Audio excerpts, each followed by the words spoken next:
नमस्कार दोस्तों, आप सभी का स्वागत है study for UPSC PCS channel में।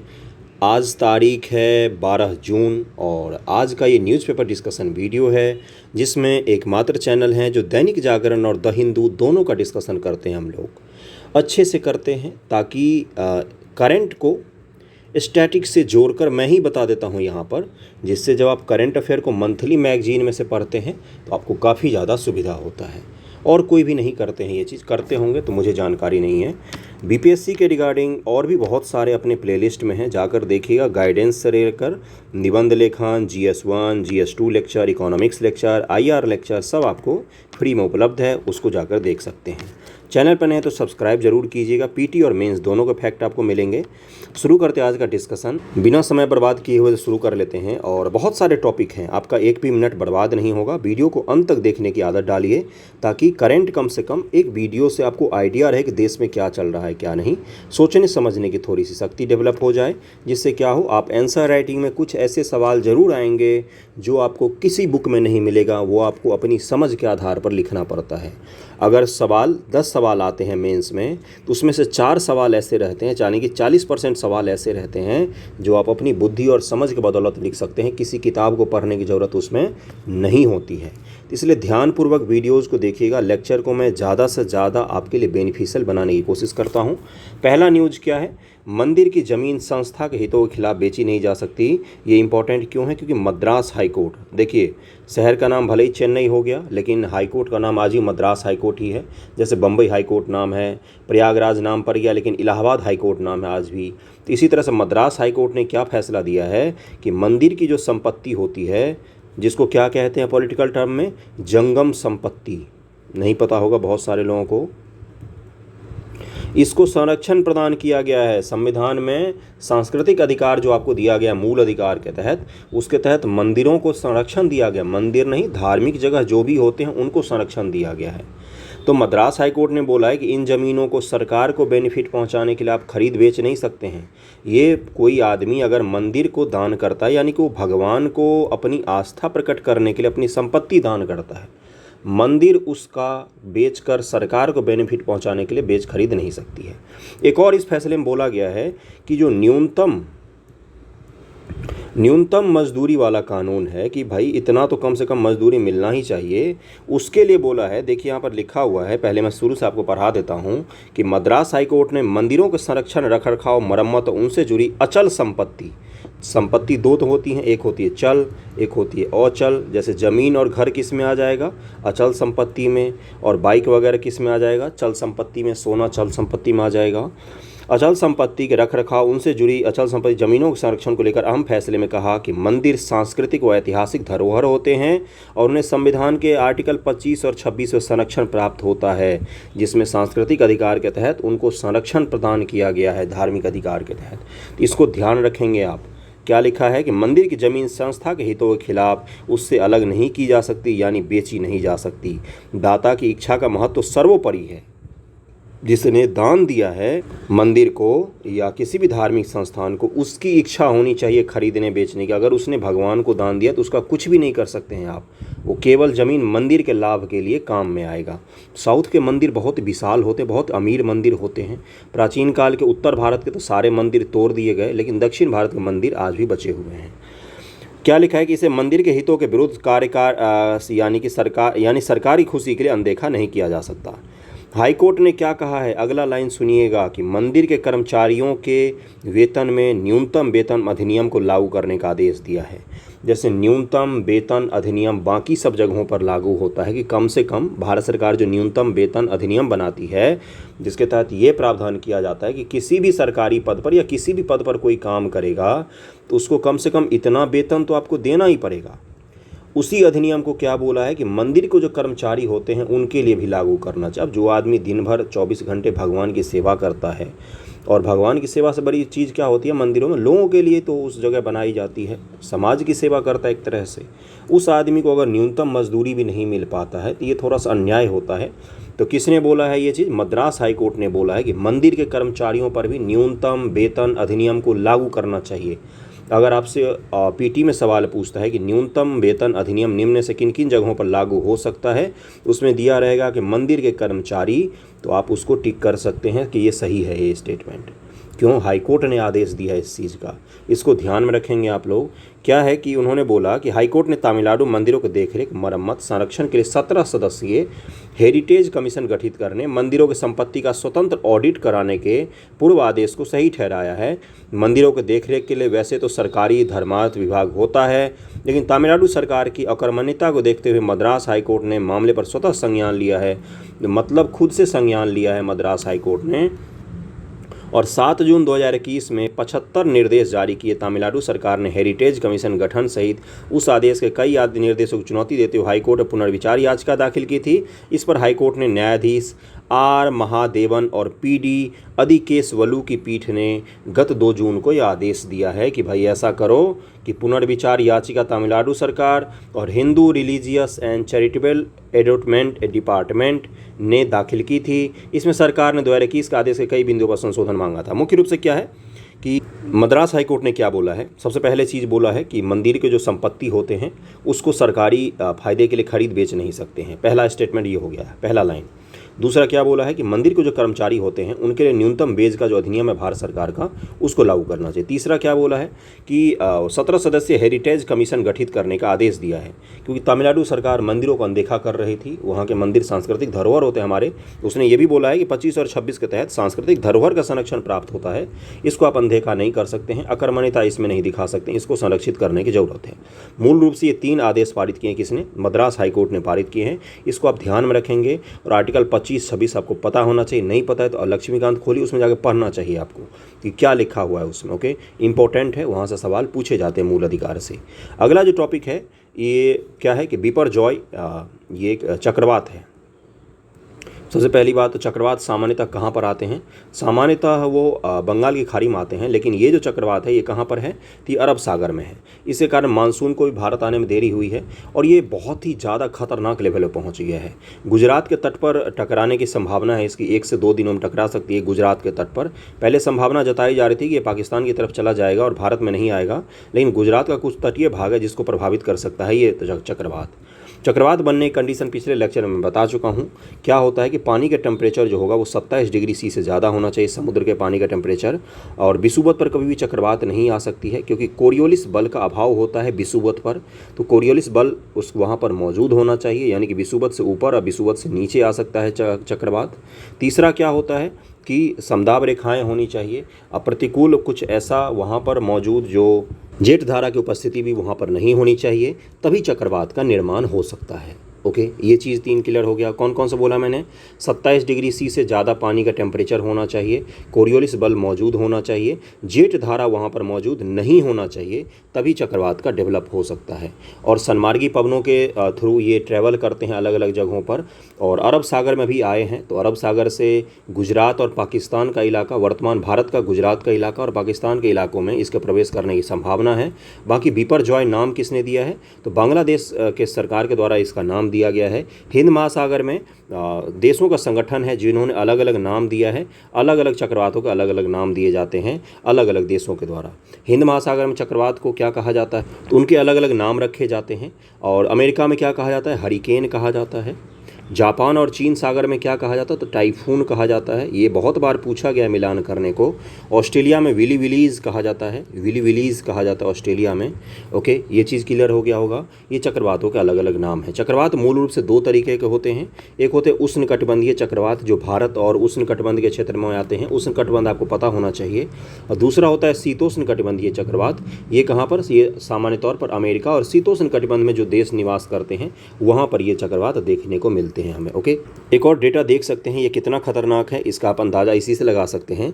इस चक्रवात में 125 से 150 किलोमीटर प्रति घंटे की गति से गुजरात के मांडवी और पाकिस्तान के कराची के आसपास के क्षेत्रों में 15 जून को टकराने की संभावना और भारी बारिश हो सकती है। उष्णकटिबंधीय चक्रवात की एक और खासियत होती है कि चक्रवात जो होती है तो इसका जो आँख का हिस्सा होता है,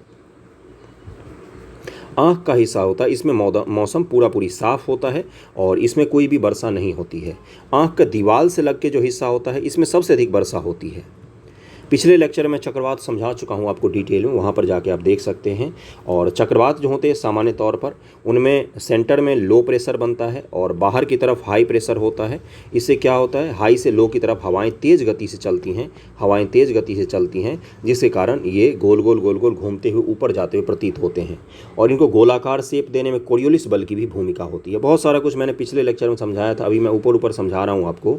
बाकी आप क्या फैक्ट नाम याद रखेंगे इसका, और अरब सागर में आया ये भी ध्यान में रखेंगे। सागर भी पूछता है, बांग्लादेश के द्वारा ये नाम दिया गया है, ये भी ध्यान में रखेंगे। अगले टॉपिक पर चलते हैं हम लोग। अगला टॉपिक जो है ये आपका NHRC संबंधित है। ये सब न्यूज़ तो अपने काम का नहीं है, धर्मांतरण वाले न्यूज़ कुछ ज़्यादा ही रहते हैं, दैनिक जागरण वगैरह, पता नहीं क्यों। NHRC का केंद्र बंगाल सरकार को SEC नोटिस दिया गया है। क्या होता है ये, राज्य चुनाव आयोग को नोटिस भेजा है। किसने भेजा है, तो NHRC ने भेजा है। ओके, राष्ट्रीय मानवाधिकार आयोग ने भेजा है। तो हम राष्ट्रीय मानवाधिकार आयोग के बारे में पढ़ लेते हैं, क्योंकि वहाँ से जुड़े हुए सवाल PT मेंस सब जगह पूछे जाते हैं। देखिए क्या लिखा हुआ है यहाँ पर कि राष्ट्रीय मानवाधिकार आयोग की 28वीं वर्षगांठ 12 अक्टूबर 2021 को मनाई गई है। परिचय क्या है, यह देश में मानवाधिकार का प्रहरी है, यानी भारतीय संविधान द्वारा गारंटीकृत या अंतर्राष्ट्रीय अनुबंधों में शामिल और भारत में अदालतों द्वारा कानून के तहत व्यक्ति के जीवन, स्वतंत्रता, समानता, गरिमा से संबंधित अधिकार इसके पास हैं। और ये अर्धन्यायिक एक बॉडी है, यानी कि किसी को समन कर सकती है, किसी को बुलावा भेज सकती है, अपने यहाँ उपस्थित होने के लिए कह सकती है। ओके, मानवाधिकार संरक्षण अधिनियम 1993, कौन सा मैंने बोला है, 1993 के प्रावधानों के तहत 12 अक्टूबर 1993 को राष्ट्रीय मानवाधिकार आयोग की स्थापना की गई थी। क्या एक संवैधानिक बॉडी है ये? नहीं। इसे मानवाधिकार संरक्षण संशोधन अधिनियम 2006 और मानवाधिकार संशोधन अधिनियम 2019 द्वारा संशोधित किया गया। 2019 में इसमें संशोधन किया गया था, इसलिए PT में भी पूछा गया है ये हाल के दिनों में। यह पेरिस सिद्धांतों के अनुरूप स्थापित किया गया था, जिससे पेरिस अक्टूबर 1991 मानवाधिकार के प्रचार और संरक्षण के लिए अपनाया गया था। दिसंबर 1993 में संयुक्त राष्ट्र के महासभा द्वारा अनुमोदित किया गया था। इसको स्थापना कब हुआ ये क्लियर हो गया होगा। संरचना क्या है, देखिए ध्यानपूर्वक, संरचना से जुड़े हुए सवाल पूछे जाते हैं। यह एक बहुसदस्यीय निकाय है, जिसमें एक अध्यक्ष हो गए प्लस 4 सदस्य हो गए, यानी टोटल 5 लोगों की बॉडी होती है। एक व्यक्ति जो भारत का मुख्य न्यायाधीश या सर्वोच्च न्यायालय का न्यायाधीश रहा हो, या तो चीफ जस्टिस ऑफ इंडिया हैं या सुप्रीम कोर्ट का कोई भी न्यायाधीश हैं, वो इसके अध्यक्ष हो सकते हैं। 2019 से पहले ये प्रावधान नहीं था। 2019 से पहले था कि भारत के केवल CJI chief justice of India ही इसके अध्यक्ष हो सकते हैं। लेकिन 2019 में जब इसमें संशोधन किया गया, इसमें ये चीज़ डाला गया कि सुप्रीम कोर्ट के चीफ जस्टिस के अलावा और भी न्यायाधीश जो हैं ये इसके अध्यक्ष हो सकते हैं। अगला क्या है, नियुक्ति। इसके अध्यक्ष और सदस्यों की नियुक्ति राष्ट्रपति महोदय द्वारा प्रधानमंत्री की अध्यक्षता वाली 6 सदस्य समिति, अब देखिए 6 लोगों की समिति है। प्रधानमंत्री इसके अध्यक्ष होते हैं, प्राइम मिनिस्टर, जिसमें प्रधानमंत्री सहित लोकसभा के अध्यक्ष, राज्यसभा के उपसभापति, संसद के दोनों सदन के मुख्य विपक्षी नेता, केंद्रीय गृह मंत्री शामिल होते हैं। ये 6 लोग मिलकर सिफारिश करेंगे किसको, कि भारत के राष्ट्रपति महोदय को कि इस व्यक्ति को NHRC का प्रमुख नियुक्त कर देना चाहिए या सदस्य नियुक्त कर देना चाहिए। तो क्या करेंगे, राष्ट्रपति जी नियुक्ति कर देंगे। कौन करते हैं नियुक्ति, राष्ट्रपति जी। समिति का अध्यक्ष कौन होते हैं, प्रधानमंत्री जी। सलाह कौन देता है, तो यही 6 सदस्यों की समिति सलाह देती है। ओके, कार्यकाल क्या होता है, राष्ट्रीय मानवाधिकार आयोग के अध्यक्ष और सदस्यों का कार्यकाल 3 वर्ष या 70 वर्ष की आयु तक है, यानी कि 370 ध्यान में रखेंगे। 3 वर्ष और 70 वर्ष की आयु तक, जो भी पहले हो जाएगा तब तक वो पद पर बने रह सकते हैं। राष्ट्रपति कुछ परिस्थितियों में अध्यक्ष या किसी सदस्य को पद से हटा सकता है। भूमिका और कार्य क्या है, आयोग के पास दीवानी अदालत की सभी शक्तियां हैं। दीवानी अदालत के पास जो शक्तियां होती हैं वो सभी शक्तियां दी गई हैं। इसकी कार्यवाही एक न्यायिक विशेषता है। यह मानवाधिकार के उल्लंघन की शिकायत की जांच के उद्देश्य से केंद्र सरकार या राज्य सरकार के किसी भी अधिकारी या जांच एजेंसी की सेवाओं को उपयोग करने के लिए अधिकृत है। किसी को भी आदेश देकर उसकी सेवा ले सकता है ये, या किसी मामलों को उसके घटित होने के 1 वर्ष के भीतर देख सकता है। ये लाइन को नोट जरूर कीजिएगा, 1 वर्ष के भीतर। मान लीजिए कोई घटना घटी है आज, तो उसको 1 वर्ष के भीतर NHRC देख सकता है। अर्थात आयोग को मानवाधिकार का उल्लंघन किए जाने की तारीख से 1 वर्ष की समाप्ति के बाद किसी भी मामले की जांच करने का अधिकार नहीं है। ये VVI पॉइंट है, ये आपको पता होना चाहिए। 1 वर्ष तक के मामलों को ही देख सकती है। मान लीजिए 2021 का कोई मामला होगा अब, तो उसको क्या NHRC भेज सकते हैं? नहीं, NHRC उसको नहीं देख सकती है। आयोग के कार्य मुख्यतः सिफारिश प्रवृत्ति होते हैं, यानी कि सिफारिश करती है मुख्य रूप से। इसके पास मानवाधिकार के उल्लंघन करने वाले को दंडित करने की शक्ति नहीं है। यहीं पर इसकी पूरी शक्तियां सीमित हो जाती है। मतलब ये सिफारिश कर सकता है कि भाई इसको सज़ा देनी चाहिए, लेकिन खुद से दंडित नहीं कर सकती है। न ही पीड़ित को आर्थिक सहायता सहित कोई राहत देने की शक्ति इसके पास है। सशस्त्र बलों के सदस्यों द्वारा मानवाधिकार के उल्लंघन के संबंध में इसकी भूमिका, शक्तियां और अधिकार क्षेत्र सीमित हैं। जो सशस्त्र बल होते हैं, आर्मी हो गया, सीआरपीएफ हो गया, पुलिस हो गया, इनके संबंध में जो इन लोगों के द्वारा अगर मानवाधिकार का कोई उल्लंघन किया जाता है तो उसके संबंध में एनएचआरसी जो है इसकी शक्तियाँ काफ़ी ज़्यादा सीमित हैं। जब निजी पार्टियों के माध्यम से मानवाधिकार का उल्लंघन होता है तो उसे कार्रवाई करने का अधिकार नहीं है। ये भी आप ध्यान में रखेंगे। ये क्या है, ये इसके कुछ लिमिटेशन है। लिमिटेशन को आप इसकी आलोचनात्मक मूल्यांकन में आप लिख सकते हैं, आलोचना करने में इसका लिख सकते हैं। आगे के टॉपिक पर अब हम लोग चलते हैं। अगला टॉपिक क्या है, देखिए कुछ दिनों से बहुत ज़्यादा चर्चा में है कि दवाओं के जो गुणवत्ता और खिलवाड़ दवाओं की गुणवत्ता को लेकर अलग अलग जगहों से भारत पर आरोप लग रहे थे कि भाई भारत का कफ सिरप पीकर उज़्बेकिस्तान में कुछ बच्चों की मौत हो गई थी, अफ्रीका में कुछ बच्चों की मौत हो गई थी। उसके बाद से नकली दवाओं का कारोबार थोड़ा सा डेवलप हो रहा था भारत में, दवाओं के दाम अतिशय तरीके से बेचे जा रहे थे। तो एक संस्था है जो इन चीज़ों को रेगुलेट करती है, उसके बारे में हम लोग समझेंगे। उससे पहले ये आर्टिकल थोड़ा सा हम लोग पढ़ लेते हैं। उसके बाद से द हिंदू का भी एक आर्टिकल है आज कि राष्ट्रीय औषधि मूल्य नियामक नेशनल फार्मास्यूटिकल प्राइसिंग अथॉरिटी ने एक बार फिर से देश के करोड़ों लोगों के दैनिक जीवन में इस्तेमाल होने वाली कई दवाओं की खुदरा कीमतें तय की है। इसके बारे में हम लोग पढ़ेंगे अभी, एनपीपीए के बारे में पढ़ेंगे अभी हम लोग डिटेल में। एनपीपीए ने कीमत औषधि मूल्य नियंत्रण आदेश 2013 के तहत निर्धारित किए हैं। उसके बाद से इन्होंने कुछ आंकड़े भी लिखे हैं। क्या है कि चूंकि भारत में दवाई उत्पादन की लागत अमेरिका और अन्य पश्चिमी देशों की तुलना में बहुत कम है, इसी कारण भारत घरेलू और वैश्विक बाजार के लिए महत्वपूर्ण उच्च गुणवत्ता कम लागत वाली दवाओं के निर्माण में एक महत्वपूर्ण भूमिका निभाता है। दुनिया के फार्मास्यूटिकल कौन है? तो भारत है। सबसे अधिक दवाओं का हम निर्यात करते हैं, बहुत ज़्यादा। दुनिया करीब 70% जेनरिक दवाओं की मैन्युफैक्चरिंग भारत में ही होती है। जेनरिक दवा मैं पिछले लेक्चर्स में आपको समझा चुका हूँ डिटेल में, उसके बारे में आपको पता होना चाहिए। जेनरिक दवाओं के अफ्रीका की कुल मांग का 50%, अफ्रीका में जितनी दवाई पूरे अफ्रीका महाद्वीप में बिकती है जेनेरिक, उसका 50% भारत से। अमेरिका की कुल मांग का 40%, सोचिए कितना ज़्यादा करते हैं। ब्रिटेन के कुल मांग का 25% हिस्सा भारत से ही जाता है।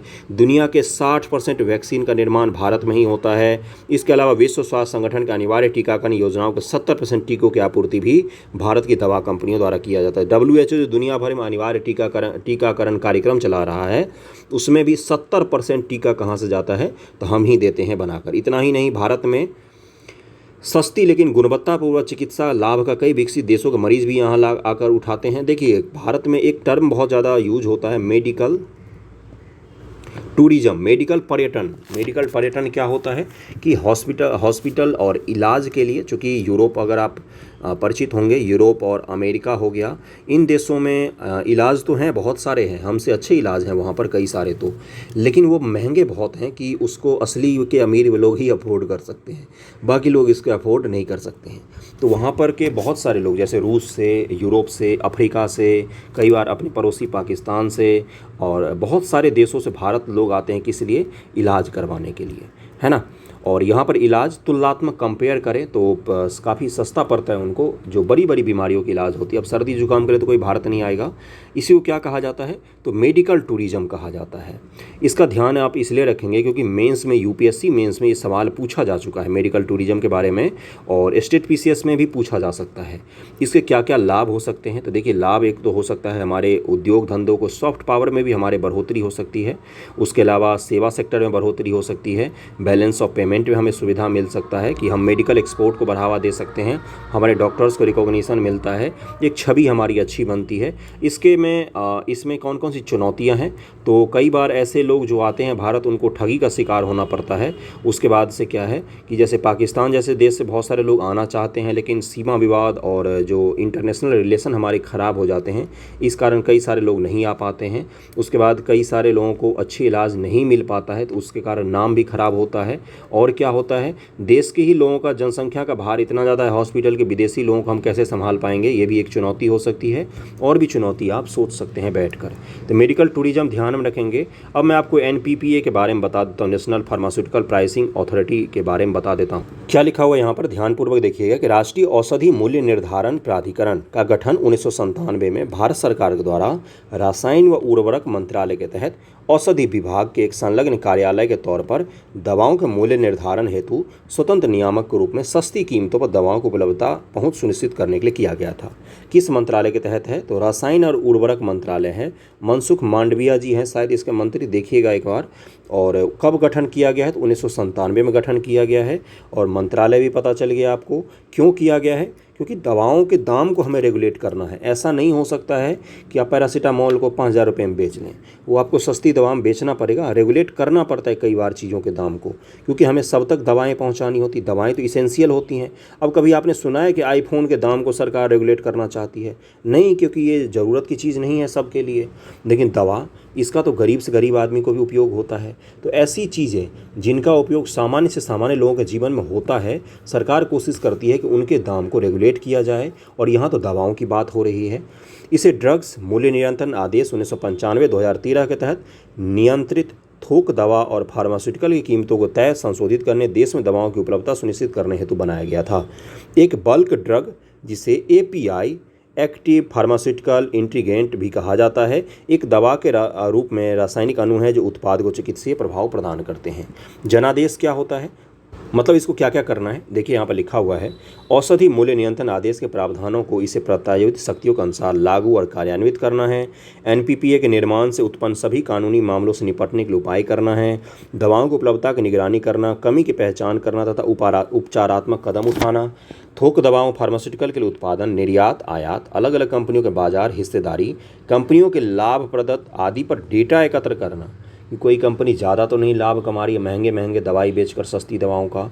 इसके लिए हम क्या बोलते हैं कि जेनेरिक दवाओं को बढ़ावा देना, है ना। तो क्या है कि बनाए रखना, दवाओं फार्मास्यूटिकल के मूल्य निर्धारण के संबंध में प्रासंगिक अध्ययन करना, ये सब इसका मूल रूप से काम है। एक आइडिया लग गया NPPA के बारे में। NPPA के बारे में तो आपको लिखने को नहीं बोला जाएगा, लेकिन अगर कहीं पर भी आता है दवाओं के रेगुलेशन संबंधी चीज़ें, तो उसके बारे में आपको पता होना चाहिए। और ये संस्था बहुत ही ज़्यादा चर्चा में है, तो ये आपको पता होना चाहिए कब इसका गठन हुआ है, 1997 में, किस मंत्रालय के तहत काम करता है और इसका कार्य क्या है। एक आइडिया आपको बस होना चाहिए और कुछ नहीं, इसमें ज़्यादा डिटेल हमें नहीं जाना है। अगले टॉपिक पर हम लोग चलते हैं। अब अगला दैनिक जागरण में ही एक छोटा सा था, उसके बाद हम लोग द हिंदू पर चलेंगे। द हिंदू का ये आर्टिकल है जो बहुत ही ज़्यादा इंपॉर्टेंट है। और क्या है इसमें, देखिए लिखा हुआ है कि बाल श्रम की समस्या के बारे में आपको ये बताना है कि संविधान में बलात् श्रम को रोकने संबंधी प्रावधान मूल अधिकार में किस आर्टिकल के तहत किया गया है। आपको ये बताना है कि संविधान में जो मूल अधिकार है उसमें बलात् श्रम को रोकने संबंधी प्रावधान किया गया है, वो आपको बताना है कि किस आर्टिकल में किया गया है। ओके, बाकी यहाँ पर देखिए क्या लिखा हुआ है कि बाल श्रम अपराध है। अधिकांश देशों में यह अपराध हो रहा है आज भी। अंतर्राष्ट्रीय स्तर पर बाल श्रम के खिलाफ आवाज़ उठाने के लिए अंतर्राष्ट्रीय श्रम संगठन यानी कि ILO द्वारा हर साल 12 जून को विश्व बाल श्रम निषेध दिवस मनाया जाता है। 12 जून कौन सा दिवस है आज? तो आज कौन सा दिवस है? तो आज है विश्व बाल श्रम निषेध दिवस है आज। बाल मजदूरी को रोकने संबंधी कौन मनाती है इसको? तो ILO इसको पूरे विश्व स्तर पर मनाती है। इसकी शुरुआत कब की गई थी मनाने की? तो 2002 ईस्वी में इसकी शुरुआत की गई थी। बच्चे देश के भविष्य होते हैं, हमारी कोशिशें ही उनको जीवन उजाला ला सकती है। हर काम में सरकार की ओर से मुंह ताकने से अच्छा है कि शुरुआत हम ही करें। मतलब ये बोल रहे हैं कि हर चीज़ को लेकर सरकार नहीं कर सकती है, कुछ समाज और व्यक्ति का भी दायित्व होता है कि वो कुछ चीज़ों पर थोड़ा सा लगाम लगाए। और बाल श्रम पर तो वाकई समाज ही रोक लगा सकती है। इसमें फैक्ट था, PT फैक्ट है ये, कि 12 जून को कौन सा दिवस मनाया जाता है? तो अंतर्राष्ट्रीय विश्व बाल श्रम निषेध दिवस मनाया जाता है। ILO ने इसकी शुरुआत की थी 2002 ईस्वी में। इंटरनेशनल लेबर ऑर्गेनाइजेशन है ये, 2002 ईस्वी में इसकी शुरुआत की गई थी। ओके, तो ये PT फैक्ट आप याद रखेंगे। और जो मैंने आपको बोला है कि मूल अधिकार में कौन से आर्टिकल हैं जो बलात् श्रम पर प्रतिबंध लगाने की बात करता है, उसके बारे में आपको लिखना है। अगला जो आर्टिकल है, ये आर्टिकल न सिर्फ आर्टिकल है बल्कि एक आईना भी है हमारे समाज का, कि हमारा समाज जो है वो महिलाओं के हिस्से की, बच्चियों की, किशोरियों के हिस्से की खाना तक खा जाता है। ऐसा मैं कह रहा हूँ, हो सकता है मैं गलत हूँ, लेकिन इस आर्टिकल में कुछ ऐसी चीज़ें बताई गई हैं जो आपको जानना ज़रूरी है। और थोड़ा सा सेंसिटिव तरीके से समझेंगे तो आपको पता होगा। और इस पर सवाल पूछे जा चुके हैं। एनीमिया, रक्त अल्पता जिसको कहा जाता है, किशोरियों, यानी कि यहाँ पर देखो क्या लिखा हुआ है, एडोलेसेंट गर्ल। इसका मतलब क्या होता है? वो गर्ल जो 10 से 20 साल की उम्र अवस्था में है, अभी अवस्था में है 10 से 20 साल, यानी कि ये जो समय होता है महिलाओं के जीवन में, मैं डिटेल में चलूँगा, पूरा रिपोर्ट पढ़ाऊँगा, फिर महिलाओं में रक्त अल्पता की समस्या कौन कौन से हैं। यहाँ पर देखिए इन्होंने कुछ अभियान की बात की है, इसको नोट डाउन कीजिएगा। इस अभियान को कौन कौन सा है? एक पोषण कार्यक्रम है भारत सरकार का, प्रधानमंत्री पोषण कार्यक्रम है, इसको आप ध्यान में रखेंगे। और उसके बाद से राष्ट्रीय किशोर स्वास्थ्य कार्यक्रम है, इसको आप ध्यान में रखेंगे। ये 2 योजनाओं की बात की, इसमें से पोषण कार्यक्रम मैं आपको डिटेल में बताऊंगा। उसके बाद से इन्होंने कुछ डेटा भी दिया है, यहाँ पर क्या दिया है डेटा, उसके बाद मैं आऊँगा इस टॉपिक पर। इन्होंने बताया है कि नेशनल फैमिली हेल्थ सर्वे 5 जो पिछले साल आई है, 2019 से 2021 तक का इसमें डेटा था।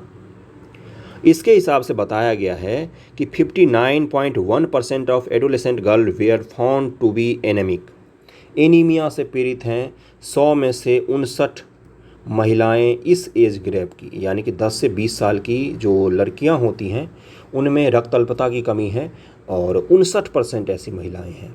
तो जब भी आप निबंध लिखेंगे या महिलाओं की सामाजिक स्थिति के बारे में लिखेंगे, या ये सवाल भी आपसे पूछा जा सकता है कि इसका क्या कारण है, तो इसको आप ध्यान में रखेंगे और इस डेटा को आप यूज करेंगे।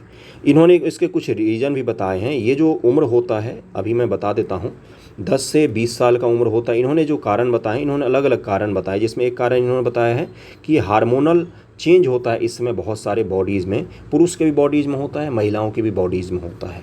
तो इसके कारण उनको अधिक पोषण की ज़रूरत पड़ती है। लेकिन अपने यहाँ पोषण को लेकर के अशिक्षा का माहौल है।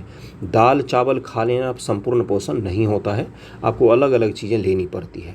दूसरा इन्होंने बताया है कि इसी समय महिलाओं के मासिक धर्म और जो मेंस्ट्रुअल साइकिल होता है वो भी चीज़ें इसी समय शुरू होती, इसी अवस्था में।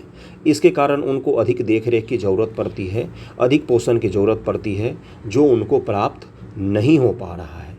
ये 2 मुख्य रीज़न बताया है इन्होंने। उसके अलावा इन्होंने ये भी बताया है कि इस एज गैप में बहुत सारी महिलाओं की शादी वगैरह हो जाती है।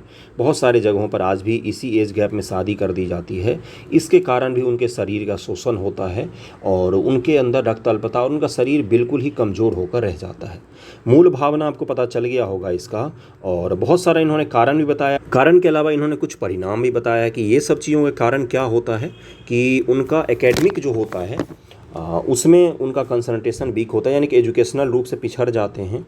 दूसरा क्या होता है, कैरियर के रूप में पिछड़ जाते हैं वो। तीसरा क्या होता है, एक सेल्फ जो इंडिपेंडेंट होता है उसमें भी वो पिछड़ जाते हैं। उनके अंदर बहुत सारे मानसिक और शारीरिक विकार जन्म ले लेता है, शारीरिक और मानसिक कमजोरी उनके अंदर आ जाती है एक चीज़ को लेकर।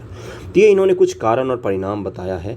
अब हम क्या करते हैं ना कि महिलाओं में जो एनीमिया की समस्या है इसको लेकर भारत सरकार ने कार्यक्रम वगैरह चलाया है, और पोषण कार्यक्रम वगैरह, और महिलाओं में एनीमिया की समस्या, इन चीज़ों को लेकर हम लोग थोड़ा सा डिटेल में पढ़ लेते हैं। सबसे पहले एनीमिया होता क्या है? यह एक ऐसी स्थिति होती है जिसमें शारीरिक रक्तों की ज़रूरत को पूरा करने के लिए लाल रक्त कोशिकाओं की संख्या या उनकी ऑक्सीजन वहन क्षमता अपर्याप्त होती है।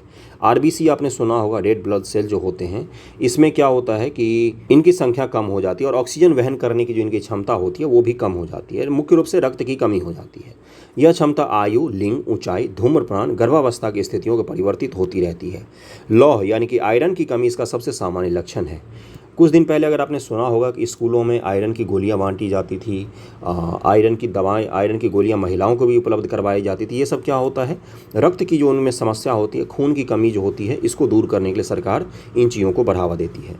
इसके साथ ही folate, vitamin B12, vitamin A की कमी, दीर्घकालिक सूजन, जलन, परजीवी संक्रमण, अनुवांशिक विकार भी एनीमिया के कारण हो सकते हैं। एनीमिया गंभीर स्थिति में थकान, कमजोरी, चक्कर आना, सुस्ती इत्यादि समस्याएं होती हैं। गर्भवती महिलाएं और बच्चे इससे विशेष रूप से प्रभावित होते हैं।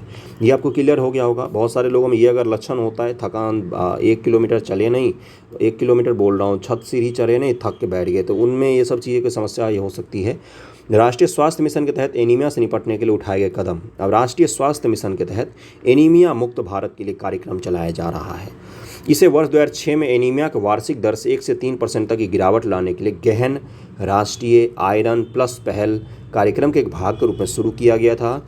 एनीमिया मुक्त भारत कार्यक्रम 6 से 59 महीने के बच्चों, 5 से 9 वर्ष के किशोरियों, 10 से 19 वर्ष के किशोर, गर्भवती महिलाएं, स्तनपान कराने वाली माताओं को विशेष रूप से लक्षित किया गया था। टारगेट किसको किया गया था इस योजना के तहत, वो यहाँ पर लिखा हुआ है, ये आपको पता होना चाहिए। क्या है कि साप्ताहिक लौह और फोलिक अम्ल अनुपूरक क्या है, किशोर और किशोरियों के बीच एनीमिया के उच्च प्रसार को रोकने के लिए इस कार्यक्रम को लागू किया गया। इस कार्यक्रम के अंतर्गत साप्ताहिक रूप से लौह फॉलिक अम्ल की गोली इंजेक्शन का प्रावधान, कृमि संक्रमण को रोकने के लिए एल्बेंडाजोल प्रदान किया जाता था लोगों को। ये क्या था, एनीमिया मुक्त भारत बनाने के लिए कार्यक्रम शुरू किया गया था। तो अगला क्या दिया हुआ है यहाँ पर देखिए, यहाँ पर लिखा हुआ है कि प्रधानमंत्री मातृत्व सुरक्षा अभियान भी है। यह एनीमिया की जांच उपचार के लिए विशेष चिकित्सा अधिकारियों की मदद से प्रत्येक 9 माह की 9 तारीख को आयोजित किया जाता है। रक्त कोष का संचालन, जिला अस्पताल, सामुदायिक स्वास्थ्य केंद्रों में एनीमिया गंभीर मामलों से निपटने के लिए रक्त कोष भंडारण इकाइयों की स्थापना किया गया। पोषण अभियान, इसको मैं डिटेल में बताता हूँ अभी आपको, थोड़ा सा ध्यान से देखेंगे तो आपको पता चल जाएगा, आसान है ये। 8 मार्च 2018 को सरकार द्वारा पोषण अभियान की शुरुआत की गई थी। राष्ट्रीय पोषण अभियान की बात की गई है आर्टिकल में, द हिंदू का आर्टिकल में, ये आपको पता होना चाहिए। इसका उद्देश्य स्टंटिंग यानी कि उम्र की तुलना में छोटी हाइट, अल्प पोषण, एनीमिया, छोटे बच्चे, महिलाओं और किशोर लड़कियों के बीच तथा जन्म के समय वजन में कमी 2%, 2%, 3% और 2% प्रतिवर्ष कम करना है क्रमशः। यानी कि छोटे बच्चों में 2%, महिलाओं में, किशोरों में, लड़कियों में, सब में 2-2% करके इन सब बीमारियों को कम करना है। ओके, स्टंटिंग पता चल गया क्या होता है, मतलब उम्र है 10 साल और छोटे हैं अभी हाइट में, तो उसी को स्टंटिंग कहा जाता है। इस मिशन का लक्ष्य 2022 तक, ईयर कब तक, 2022 तक 0 से 6 आयु वर्ग के बच्चों में स्टंटिंग को 38.4% से घटाकर 25% करना है। पोषण अभियान का उद्देश्य प्रौद्योगिकी के उपयोग के द्वारा सेवा वितरण और हस्तक्षेप अभिसरण के माध्यम से व्यवहार परिवर्तन तथा विभिन्न निगरानी मापदंडों से प्राप्त किए जाने वाले विशिष्ट लक्ष्यों को सुनिश्चित करना है। इस अभियान के तहत जिला के अधिकारियों के साथ समन्वय करना, देश भर में अभियान के तेज और कुशल निष्पादन के लिए प्रत्येक जिला में स्वास्थ्य भारत प्रेरक तैनात किए जाएंगे। स्वस्थ भारत प्रेरक अभियान के कार्यान्वयन में तेजी लाने के लिए उत्प्रेरक के रूप में काम करेंगे। मूल रूप से क्या था इस अभियान को, 2018 में शुरू किया गया, 2022 तक का लक्ष्य रखा गया था। किसके किसके के लिए था, छोटे बच्चे, महिलाओं और किशोर लड़की। किशोर लड़की ही तो बात हो रही है, 10 से 20 साल तक की उम्र के, 10 से 19 साल होता है मुख्य रूप से, इनकी ही बात हो रही थी। तो इनमें रक्त अल्पता को कमी करना था पोषण अभियान के द्वारा। पोषण अभियान पता चल गया, प्रधानमंत्री पोषण कार्यक्रम जो है इसके बारे में पता चल गया। बाकी सारे टॉपिक के बारे में बता दिया है मैंने ऑलरेडी। द हिंदू का आर्टिकल मैंने डिस्कस कर दिया है। वीडियो छोटा सा था लेकिन बहुत ही इफेक्टिव था, इसको ध्यानपूर्वक पढ़ा कीजिए वीडियो का अंत तक। और आप ये लिख सकते हैं सवाल कि इसका क्या कारण है। सवाल अगर आज का मैं दूँ लिखने के लिए आपको, तो क्या लिख सकते हैं कि महिलाओं में एनीमिया का क्या कारण है और इसका उपाय क्या है बचने के। उपाय में आप इन योजनाओं को लिख सकते हैं, कारण में आपको खुद से सोचकर लिखना है। Okay, thank you so much.